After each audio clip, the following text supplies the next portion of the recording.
Hey friends, Mark Oves here for my buddy Cowboy Joe Boo, and as always, thank you guys for watching, commenting, and subscribing to the Joe Boo Sports Report, because without you guys, this just does not work.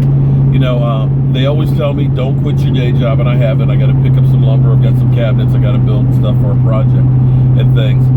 And reading some of the comments from yesterday, I go through and I read all the comments, and if you see a heart on there from me, it's because I've read the comment. I don't always have time to respond to all of them, but believe me, I read as many of them as I can. I wish I didn't have a day job and that I could focus in on just working the Joe Boo Sports Report.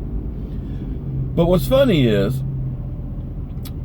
I get these comments that you're always talking about the Giants. It's like, no, not really.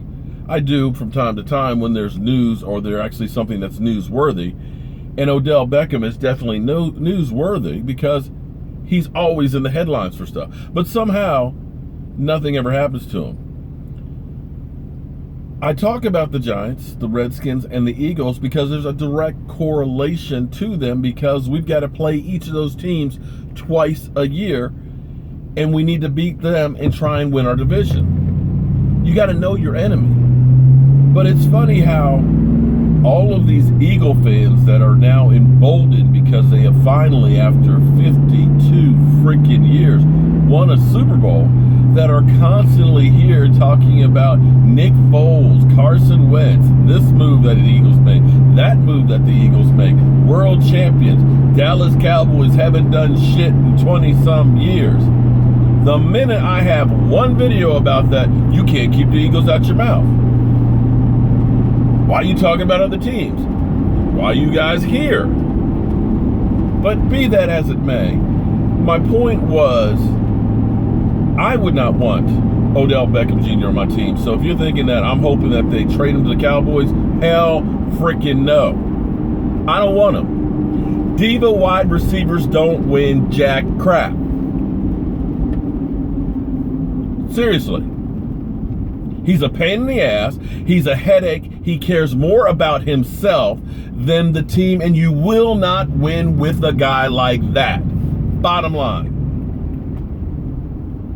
As much trash talking as you Giants do you realize in the last 5 years the Dallas Cowboys have won 7 out of the 10 games against you guys?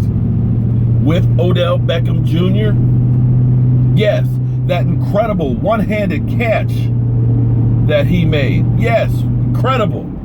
Guess what? You lost that damn game.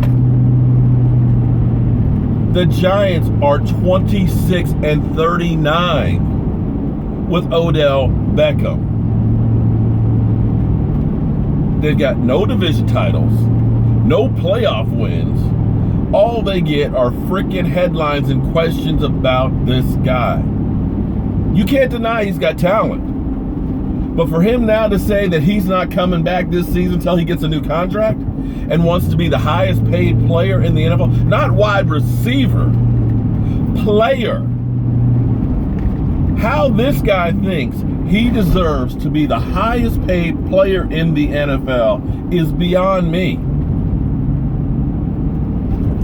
And yes, I talk about him. The fact that whole situation, I don't know what happened to the NFL CSI. You know, if that picture had come out of Zeke Elliott with the pizza and that brown cigarette and the woman cutting up baking soda came out, his ass would have been out for a year. So don't give me this crap that I'm just hating, oh, that's an old video. It doesn't matter. It's the optics. And week after week, you're being sued for $15 million, whether it's frivolous or not. You've got videos out here of that kind of situations. You've got meltdowns on the sidelines where you're messing with kicking nets and putting holes in locker room walls or out in the hallway crying. Come on. The guy needs some help. For real.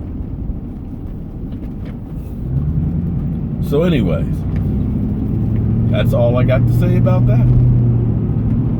But I hope you guys tune in tonight for our live stream at 9 o'clock Eastern, man. We'll have plenty to talk about. The Dallas Cowboys are definitely in a better spot this week than they were last week. So we'll be talking about that, and we'll be doing drawing for our Tyrone Crawford autographed Jobu t-shirt. And I'll see you guys then.